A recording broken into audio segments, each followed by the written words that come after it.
नमस्कार बच्चों, आपका बहुत बहुत स्वागत है वेक्टर्स के लेक्चर नंबर 4 में। देखो बच्चों, हम लोग ने पिछले क्लासेस में वेक्टर्स के बारे में जाना, वेक्टर्स होता क्या है, स्केलर से डिफरेंस क्या होता है, और इनफैक्ट हम लोग ने काफी इंपॉर्टेंट लॉज पढ़े, जैसे ट्रायंगल लॉ पढ़ा, फिर पैरेललोग्राम लॉ पढ़ा। ठीक है, और इनफैक्ट ये सब कहाँ आते हैं, वेक्टर के एडिशन में आते हैं। ठीक है, तो आज हम लोग किस बात पे बात करेंगे, हम लोग बात रखेंगे हम लोग डॉट और स्केलर प्रोडक्ट पे। डॉट प्रोडक्ट क्या होता है, स्केलर प्रोडक्ट क्या होता है, एंगल बिटवीन वेक्टर्स कैसे निकालते हैं, और इस डॉट प्रोडक्ट का बेसिकली एप्लीकेशन क्या होता है। तो इसमें हम लोग कंसंट्रेट करेंगे। जल्दी से चैनल को सब्सक्राइब कर लो, ठीक है, फॉलो कर लो, क्योंकि अभी ये बहुत प्यारी सीरीज चल रही है, स्टार्ट हुई है, जहां पे आपको हम लोग वेक्टर्स के और आने वाले जितने 11 के चैप्टर्स हैं या 12 के चैप्टर्स हैं उसको डिस्कस करेंगे। ठीक है, तो हम लोग लेक्चर 4 का स्टार्ट करते हैं। तो इससे पहले बच्चों मैं आप लोगों को जल्दी से एक रिकैप करा देता हूं कि multiplication of a vector by scalar क्या होता है। अगर मैंने आपको बताया था कि हम लोग का एक वेक्टर है जिसको हम लोग 3 कंपोनेंट्स में लिख सकते हैं, ax i कैप, ठीक है, एक्स एक्सिस में उसका प्रोजेक्शन, देन ए वाई जे कैप प्लस ए जेड के कैप। आई होप इसका मतलब आप लोग को पता होगा। ए वेक्टर को, किसी भी वेक्टर को 3 परपेंडिकुलर डायरेक्शन में तोड़ना, तो उसके यूनिट वेक्टर क्या होते हैं, एक्स एक्सिस का कंपोनेंट ये होता है ax, वाई एक्सिस का कंपोनेंट होता है ay और जेड एक्सिस का कंपोनेंट होता है az। ठीक है, तो अगर मैं इसमें अल्फा a मल्टीप्लाई करूं, बेसिकली a वेक्टर में अल्फा जो एक स्केलर है वो मल्टीप्लाई करूं, तो वो क्या हो जाएगा, बेसिकली सारे कंपोनेंट से मल्टीप्लाई हो जाता है। ठीक है, ax को मैं ऐसे भी लिख सकता हूं, ay को ऐसे भी लिख सकता हूं, और az को ऐसे भी लिख सकता हूं। तो इसको हम लोग क्या हो जाएगा, ये इक्वल हो जाएगा अल्फा ax प्लस अल्फा, ठीक है, by ay plus alpha az। ठीक है, ये सब ऑब्वियसली इन तीनों कंपोनेंट का क्या लगेगा, ये हम लोग का एक्स एक्सिस कंपोनेंट है, ये हम लोग का वाई एक्सिस कंपोनेंट है, ये हम लोग का जेड एक्सिस कंपोनेंट है। ठीक है, तो हम लोग ने जाना कि स्केलर से मल्टीप्लाई करना मतलब सब सारे कंपोनेंट से इंडिविजुअली बारी बारी करके सबसे मल्टीप्लाई करना। देन नेक्स्ट क्वेश्चन आता है कि यार ये तो मैंने एक वेक्टर को एक स्केलर से मल्टीप्लाई किया, लेकिन अगर ऐसा सीन हो जाए कि एक वेक्टर को दूसरे वेक्टर से मल्टीप्लाई करें तो वो कैसे करते हैं, उसका मतलब क्या होता है, कैसा होता है, एकदम सब कुछ बताते हैं, एकदम डिटेल में बताएंगे, ध्यान से सुनना। तो बच्चों मल्टीप्लिकेशन ऑफ वेक्टर्स ना 2 तरीके से देखा जाता है। ठीक है, मतलब v1 और v2 को आपको लेट से मल्टीप्लाई करना है, तो बेसिकली 2 तरीके होते हैं। एक तो पहला होता है कि v1 डॉट v2 होता है, मान लो दोनों वेक्टर्स हैं उसको डॉट प्रोडक्ट करते हैं। देन दूसरा मल्टीप्लिकेशन का क्या होता है, v1 क्रॉस v2। ठीक है, मतलब v1 डॉट v2 एक हम लोग का वेक्टर मल्टीप्लिकेशन का तरीका है। ठीक है, इनफैक्ट एक टाइप है, और दूसरा हम लोग का क्या है, v1 क्रॉस v2। ठीक है, तो इनका अपना अपना नाम है। इसको पहले को हम लोग बोलते हैं डॉट प्रोडक्ट, दूसरे को बोलते हैं हम लोग वेक्टर प्रोडक्ट। ठीक है, वेक्टर प्रोडक्ट भी उसको हम लोग वेक्टर प्रोडक्ट बोलते हैं। ठीक है, तो डॉट प्रोडक्ट का हम लोग का एक और नाम है, क्या है बच्चों, वही हम लोग आज पढ़ने वाले हैं, उस पर पूरी अच्छे से डिस्कशन करेंगे ताकि आप लोग का सारा डाउट्स खत्म हो जाए। ठीक है बच्चों, बात करते हैं इसको multiplication of vector by scalar. ये मैंने आपको ऑलरेडी बता दिया कि अल्फा ए क्या होता है, इसको बारी बारी सबसे मल्टीप्लाई करना। देन अगर हम लोग बात करें मल्टीप्लिकेशन ऑफ 2 वेक्टर, जैसे कि मैं आपको बताया डॉट प्रोडक्ट और क्रॉस प्रोडक्ट, तो इसी डॉट प्रोडक्ट हम लोग एक्सपैंड करेंगे। इसको हम लोग कैसे डिनोट करते हैं, इसको हम लोग लिखते हैं v1 डॉट v2। ठीक है, यहाँ पे बीच में अगर डॉट का सिंबल आ गया मतलब वो डॉट प्रोडक्ट है। ठीक है, क्या होता है जल्दी से देख लेते हैं। क्रॉस प्रोडक्ट हम लोग देखेंगे नेक्स्ट लेक्चर में, आज हम लोग फुल फोकस रखेंगे डॉट प्रोडक्ट में। ठीक है, ऑलराइट, देखो तो स्केलर प्रोडक्ट क्या है कि जैसे हम लोग, जैसे मैं इसको थोड़ा सा एक्सपैंड करूं, अगर हम लोग डॉट और स्केलर प्रोडक्ट को डिफाइन करें, ठीक है, तो जैसे मान लो हम लोग के पास एक वेक्टर v1 है, दूसरा वेक्टर v2 है, इसको मैं डॉट प्रोडक्ट कर रहा हूं, ये इसको कैसे डिनोट करता है, v1 डॉट v2 से डिनोट करते हैं। ठीक है, और ये किसके बराबर होता है, ये बेसिकली बराबर होता है v1 वेक्टर का मैग्नीट्यूड इंटू v2 वेक्टर का मैग्नीट्यूड इंटू कॉस थीटा। ठीक है, बस यही चीज है, इसको आप लोग को एकदम किसी भी हाल में याद कर लेना है, बहुत आसान है, और इसका एप्लीकेशन तो आप समझ लो कि बहुत ज्यादा है और काफी इंपॉर्टेंट है, इसलिए मैं इस पे एक स्टार मार्क भी लगा रहा हूं। ठीक है, जहां पे थीटा क्या है, where theta is the angle between v1 vector and v2 vector. ठीक है, जैसे फॉर एग्जांपल कहने का मतलब, लेट से हम लोग का एक वेक्टर v1 है इस डायरेक्शन में, दूसरा वेक्टर v2 है इस डायरेक्शन में। ठीक है, वेक्टर किसे बोलते हैं बच्चों, जिसका मैग्नीट्यूड और डायरेक्शन दोनों हो, और इसके बीच का एंगल क्या है, थीटा है। ठीक है, तो अगर मुझे लिखना हो कि v1 डॉट v2 क्या होता है, यहाँ पे दोनों वेक्टर्स हैं, वो होगा v1 का मैग्नीट्यूड इंटू v2 का मैग्नीट्यूड इंटू कॉस थीटा। ठीक है, ये हम लोग को एकदम क्लियर हो गया। ठीक है, ऑब्वियसली अगर v1 वेक्टर को मॉडुलस करके लिखें तो वही हम लोग क्या होता है, उसको हम लोग सिंपली v1 से रिप्रेजेंट कर देते हैं, और दूसरे से v2 वेक्टर को हम लोग मैग्नीट्यूड निकाले तो वो क्या होता है, v2 से हम लोग रिप्रेजेंट कर सकते हैं, और हम लोग को वेक्टर के ऊपर हम लोग को पता है नोटेशन कैसे देते हैं, ऊपर उसका एक बार लगा देते हैं। Clear, very good. ठीक है। अब इसका एक और नाम है, क्या है बच्चों, इसका दूसरा नाम अगर आप लोग देख सकते हो, इसको हम लोग बोलते हैं स्केलर प्रोडक्ट। ठीक है, स्केलर प्रोडक्ट क्यों बोलते हैं, क्योंकि इसका जो रिजल्ट होता है, दो देखो लेफ्ट हैंड साइड में क्या है, वेक्टर इनटू वेक्टर है, लेकिन राइट हैंड साइड में क्या है, ये हम लोग का एक स्केलर क्वांटिटी है। स्केलर क्वांटिटी मतलब इसके पास सिर्फ और सिर्फ मैग्नीट्यूड है। ठीक है, मतलब इसके पास कोई डायरेक्शन नहीं है। ठीक है, ऑलराइट, तो ये हम लोग को समझ में आया। इसके बाद हम लोग जानते एक थोड़ा सा एग्जांपल लेते हैं बच्चों, वर्क डन। बच्चों वर्क डन होता है किसी भी फोर्स के द्वारा, that is one of the most famous examples of a dot product. ठीक है, मान लो हमारे पास दो वेक्टर है, ठीक है, जैसे मैं आपको इसका फॉर एग्जांपल में सबसे पहला एग्जांपल लेते हैं यार वर्क डन, क्योंकि काफी फेमस एग्जांपल है और इससे काफी केसेस भी हम लोग बना सकते हैं। जैसे आप लोग एक एग्जांपल मानो, जैसे हम लोग का इनफैक्ट हम लोग ने बचपन में भी क्लास 9 में भी पढ़ा था और उसमें हम लोग ने काफी डिबेट भी किया था कि जैसे मान लो एक वेक्टर है, ठीक है, मतलब एक पॉइंट मास है, कोई भी ऑब्जेक्ट है जिसका मास m है, ठीक है, इस पे ऐसा हो सकता है, ऐसा पॉसिबिलिटी है कि ये इस पे जो फोर्स है इसके सेंटर ऑफ मास पे वो किसी एंगल पे लगे, ठीक है, लेकिन इसकी डिस्प्लेसमेंट कहां हो रही है बच्चों, इसकी डिस्प्लेसमेंट यहां हो रही है। ठीक है, इसको हम लोग s से डिनोट करते हैं। ठीक है, s मतलब डिस्प्लेसमेंट, जहां पे हमारे पास फोर्स क्या है, फोर्स और हम लोग के पास जो डिस्टेंस डिस्प्लेसमेंट है दोनों वेक्टर क्वांटिटी है। ठीक है, इसको हम लोग क्या बोलते हैं, इसको हम लोग फोर्स बोलते हैं, फोर्स वेक्टर। फोर्स मतलब क्या होता है, बेसिकली एक पुश एंड पुल, जो हम लोग ने पढ़ा था डेफिनेशन, एनीवे ये फ्यूचर में और अच्छे से आएगा। और s क्या है, हम लोग का डिस्प्लेसमेंट वेक्टर है। ठीक है,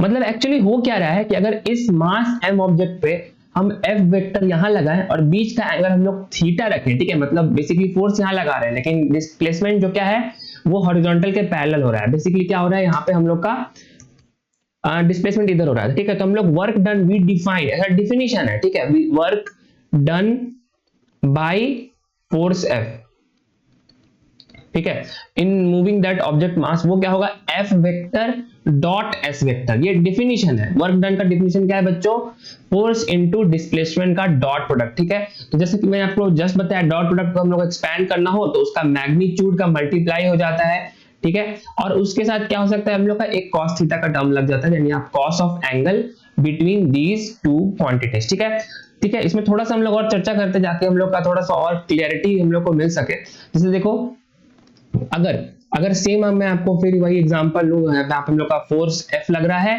ठीक है, और जहां पे हम लोग का डिस्प्लेसमेंट S में हो रहा है। ठीक है, तो हम लोग को वर्क डन क्या है पता है बच्चों, Fs cos थीटा, जहां पे F और S क्या है, अभी वेक्टर है लेकिन यहाँ पे मैग्नीट्यूड ले रहा है। ठीक है, मैं इसका कुछ केसेस बताता हूँ। लेट्स से मैं बताता हूँ, लेट्स से केस 1 क्या है कि theta is equal to 0 degree.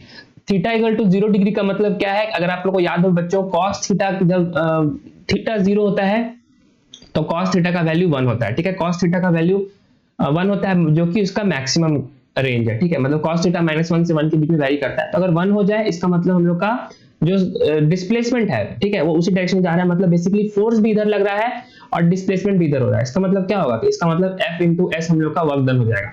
अगर एक ऐसा केस बने जहां पे केस 2 में let's say theta is equal to 90 degree हो जाए, ठीक है, ये काफी इंपॉर्टेंट एग्जांपल है और ये बच्चों को बेसिकली थोड़ा तंग भी करता है, लेकिन एनीवे ये final at the end it is important only. अगर थीटा की वैल्यू क्या है, 90 डिग्री का, इसका मतलब क्या है बच्चों, cos थीटा की वैल्यू क्या हो जाती है, 0 हो जाती है, क्योंकि cos 90 का मतलब होता है 0 डिग्री। इसका मतलब क्या है कि वर्क डन हो जाएगा कितना बच्चों, 0। ठीक है, F into S does not matter, F अगर यहाँ लग रहा है, कहीं भी लग रहा है, cos 90 हो जाएगा कितना, 0 डिग्री का, मतलब 0 के बराबर। ठीक है, मतलब work done by this force in moving that object in perpendicular direction is 0। कहने का मतलब ये वाला केस कैसा बन रहा है बच्चों, ये वाला केस कुछ ऐसा बन रहा है जैसे हम लोग का फोर्स, और जैसे हम लोग का फोर्स यहां लग रहा है, ठीक है, ऐसा कुछ चांसेस हो सकता है। ठीक है, ऐसा पॉसिबिलिटी मान के चलो, फॉर एग्जांपल ऐसा कुछ सीन है, ठीक है, तो यहाँ पे 90 डिग्री बन रहा है, तो यहाँ पे वर्क डन क्या होता है बच्चों, 0 डिग्री हो जाता है। ठीक है, 0 हो जाता है। देन एक हम लोग और केस देख सकते हैं, चाहो तो देख सकते हो बच्चों, जैसे थीटा की वैल्यू लेट्स से हम लोग 180 डिग्री कर देते हैं, मतलब फोर्स यहां लग रहा है लेकिन डिस्प्लेसमेंट क्या है बच्चों, यहां हो रहा है। ठीक है, ऐसा कुछ केसेस हो सकता है, पॉसिबिलिटी ऐसा है। ठीक है, ऐसा कोई मान लो ऐसा केस हो रहा है, तो इसका मतलब क्या है कि थीटा की वैल्यू कितनी है, 180 डिग्री है। तो बच्चों अगर थीटा की 180 डिग्री होती है तो cos थीटा क्या होता है, वो -1 के बराबर होता है। ठीक है, ये ट्रिग्नोमेट्रिक रिलेशन है। cos थीटा -1, इसका मतलब work done is equal to F S cos theta तो cos थीटा की वैल्यू -1 है, that is -f into s, ठीक है। इसका मतलब बेसिकली यहाँ पे नेगेटिव वर्क हो रहा है, ठीक है। एनीवे हम लोग इसको वर्क पावर एनर्जी में और अच्छे से एक्सपैंड करके पढ़ेंगे। तत्काल आप लोग यही जानो कि ये ऐसा सीन होता है जहां पे आप लोग आराम से ये चीज देख सकते हो कि हम लोग का फोर्स जो है वो भी हम लोग का वेक्टर क्वांटिटी है, ठीक है। फोर्स जो आपको याद है वो भी हम लोग का एक वेक्टर क्वांटिटी है और डिस्प्लेसमेंट भी हम लोग का एक वेक्टर क्वांटिटी है, हालांकि जो वर्क है वो हम लोग का स्केलर हो जाता है, ठीक है। Very good, all right, very clear. Then next बात मैं करूंगा बच्चों, अगर मैं को एक और मुझे एग्जांपल आपको देना हो, ठीक है, डॉट प्रोडक्ट का एप्लीकेशन का एग्जांपल, तो वर्क डन तो हम लोग ने अच्छे से देख लिया। देन सेकंड एग्जांपल क्या है, प्रोजेक्शन ऑफ अ वेक्टर। जैसे मैंने आपको cos थीटा का टर्म बताया था, ठीक है। जैसे मैं एक ऐसा लेट से हम लोग के पास एक इंफॉर्मेशन अवेलेबल है, ठीक है, जैसे ये एंगल थीटा है, ठीक है, और ये हाइपोटेनस है, ठीक है। तो मुझे मान लो मुझे हाइपोटेनस पता है लेकिन मुझे परपेंडिकुलर और बेस नहीं पता, तो कैसे निकालेंगे? तो मैं अगर इस वाले सीन में देखूं, इस ट्रायंगल में देखूं cos थीटा देखूं, तो cos थीटा क्या होता है बच्चों, ठीक है। मैं इसको h की जगह कुछ अच्छा नाम देते हैं ताकि आप लोग को भी क्लियर हो सके। जैसे h का लेट्स इसका हम लोग नाम l दे देते हैं, ठीक है, l। इस ट्रायंगल में cos थीटा का वैल्यू क्या है बच्चों? cos थीटा का वैल्यू है बेस बाय हाइपोटेनस, ठीक है। तो cos थीटा क्या हो जाएगा? बेस बाय हाइपोटेनस, ठीक है। तो मान लो मुझे बेस नहीं पता है तो बेस को बेस रहने देते हैं, हाइपोटेनस मुझे l पता है, तो मैं क्या करूंगा, cos थीटा को बेस बाय l से कंपेयर करूंगा। इसका मतलब बेस की वैल्यू क्या हो जाएगी? l का cos थीटा, ठीक है। ये काफी इंपॉर्टेंट रिलेशन है। बेसिकली मान लो ये हम लोग का एक कोऑर्डिनेट सिस्टम है, ठीक है, कोऑर्डिनेट सिस्टम बना दिए इसको, सेम चीज को कोऑर्डिनेट सिस्टम बना दिए जहां पे हम लोग के पास ये इस वेक्टर का वैल्यू पता है। मान लो ये वेक्टर v है, ठीक है, इस वेक्टर का वैल्यू v है, ठीक है, इसको l वेक्टर जो आपको मन है बोल लो, ठीक है। तो इस वेक्टर का प्रोजेक्शन अगर हम लोग x एक्सिस में देखें, और l वेक्टर का प्रोजेक्शन हम लोग x एक्सिस में देखें, जो कि यहाँ पे क्या है, मैं अच्छे से लिखता हूं कि projection of vector l over x axis की तरफ उसका प्रोजेक्शन क्या होगा? बेसिकली वो बेस ही है ना। ये जो बेस आप देख रहे हो, यहां से यहाँ का जो डिस्टेंस देख रहे हो, यही हम लोग का क्या है? ये हम लोग का प्रोजेक्शन है। प्रोजेक्शन मतलब क्या है बेसिकली बच्चों कि वो किसी एक्सिस पे कितना झुका हुआ है, उसका प्रभाव कैसा है, ठीक है, मतलब वो आप समझ सकते हो। तो बेस किसके बराबर है? क्लियर, मैंने आपको बता दिया, l का cos थीटा, ठीक है, l का cos थीटा, ठीक है। तो l का cos theta is nothing but इस वेक्टर का, जैसे आप मान के चलो कि इसको मैं एक्सेस में दिख रहा हूं, तो वो basically l cos theta is nothing but l vector का मैग्नीट्यूड इनटू 1, ठीक है, इनटू cos थीटा, ठीक है। मतलब मैं यूनिट x, मैं इसको अच्छे से इसको एक्सपैंड करूं तो l वेक्टर क्या होता है? l वेक्टर होगा डॉट 1 वेक्टर को मैं कैसे लिख सकता हूं? 1 वेक्टर टुवर्ड x एक्सिस को मैं i कैप लिख सकता हूं ना, है ना, क्योंकि मैं x में बात कर रहा हूं। अगर मान लो वो y से किसी एंगल पे झुका होता, ठीक है, जैसे मैं इसी सेम एग्जांपल को मैं आपको एक और चीज से दिखाता हूं, मैं आपको तो आपको फुल क्लियर हो जाएगा, ठीक है। अगर सेम टू सेम चीज विदाउट एनी डिस्टरबेंस, मान लो ये हम लोग का l वेक्टर है, ठीक है। तो अभी क्या था, मुझे ये वाला एंगल थीटा पता था, तो अगर मुझे लेट से मान लो ये वाला एंगल पता है इंस्टेड, ठीक है, तो इसका मतलब क्या है, अगर मैं इसको प्रोजेक्ट करूं यहाँ पे, तो हम लोग के पास ये वाला नया ट्रायंगल बन जाएगा जहां पे हम लोग का ये बेस हो जाएगा, है ना। बेस का मतलब बच्चों एक्स वाई एक्सिस नहीं होता है, एक्स एक्सिस नहीं होता है, वाई एक्सिस नहीं होता है। बेस का मतलब होता है जिस आप एंगल को देख रहे हो वो किस साइड पे आश्रित है, ठीक है, वो किस साइड पे उसका बेस है, झुका हुआ है, ठीक है। तो अगर मैं इस ट्रायंगल में देखूं तो ये हम लोग को बेस बोल देते हैं, और हम लोग को जो हाइपोटेनस की वैल्यू पता है तो हम लोग आराम से यहाँ पे cos अल्फा लिख सकते हैं।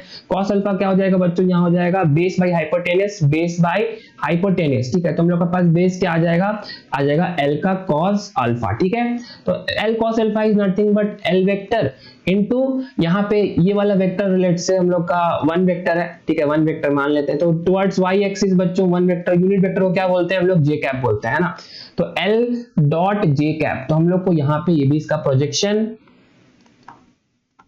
Of l vector over y axis निकल के आ गया, ठीक है। तो आई होप आप लोग को डॉट प्रोडक्ट समझ में आया। डॉट प्रोडक्ट का हम लोग एप्लीकेशन अच्छे से और हम लोग वर्क पावर एनर्जी में भी देखेंगे। तत्काल आप लोग ये कुछ समझो जिससे आप लोग को काफी अच्छा इंटरप्रिटेशन मिलेगा, ठीक है। तो इसके साथ ये शॉर्ट वेक्टर शॉर्ट सीरीज का जो हम लोग का ये शॉर्ट जो लेक्चर है वो कंप्लीट होता है। तो आई थिंक आप लोग को काफी अच्छे से यहाँ पे हम लोग को फुल क्लैरिटी मिल गई होगी कि डॉट प्रोडक्ट क्या होता है, जिसको हम लोग स्केलर भी बोलते हैं। स्केलर इसीलिए बोलते हैं बच्चों क्योंकि इसका जो रिजल्टेंट होता है वो स्केलर होता है, ठीक है। a डॉट b जो होता है वो होता है a b cos थीटा, तो ये बेसिकली स्केलर होता है, ऐसा कोई डायरेक्शन नहीं होता है। एंगल बिटवीन टू वेक्टर्स हम लोग को निकालना हो तो हम लोग सीधा डॉट प्रोडक्ट कर देते हैं, ठीक है। एप्लीकेशन में हम लोग ने देखा, वेक्टर प्रोजेक्शन में वर्क डन में देखा, ठीक है। एंगल बिटवीन टू वेक्टर्स पे भी आप चाहो तो मैं थोड़ा सा लाइट देना चाहता हूं, तो वो भी हम लोग थोड़ा सा देख लेते हैं।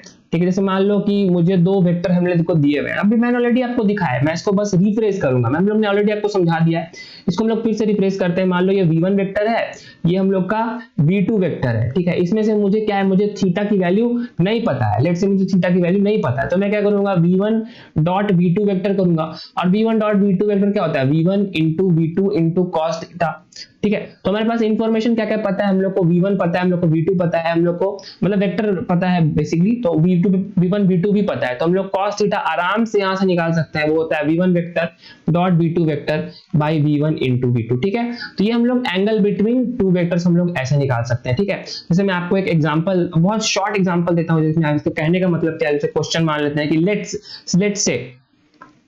लेट्स से फॉर एग्जांपल मुझे पता है कि a डॉट b वेक्टर की वैल्यू है जैसे हम लोग मान लेते हैं 2 है, ठीक है, फॉर एग्जांपल। उस तरह से मुझे क्वेश्चन इसमें ऐसा पूछे कि वेयर a वेक्टर की मैग्नीट्यूड 2 है एंड b वेक्टर की मैग्नीट्यूड लेट्स से कितनी है, b वेक्टर भी मान लेते हैं 2 है, ठीक है, ऐसा हम लोग क्वेश्चन मान सकते हैं। तो हम लोग को पूछ रहा है a डॉट b 2 है और a वेक्टर और b वेक्टर की मैग्नीट्यूड 2 है, देन थीटा क्या होगा, ठीक है, थीटा क्या होगा, तो मैं सिंपली यहाँ पे ये वाला फॉर्मूला लगा दूंगा, ठीक है, a dot b vector is equal to a b cos theta, ठीक है। तो a डॉट b वेक्टर क्या है, basically a dot b vector हम लोग को 2 दिया हुआ है, 2 is equal to a into b into cos theta, a into b into cos theta, ठीक है।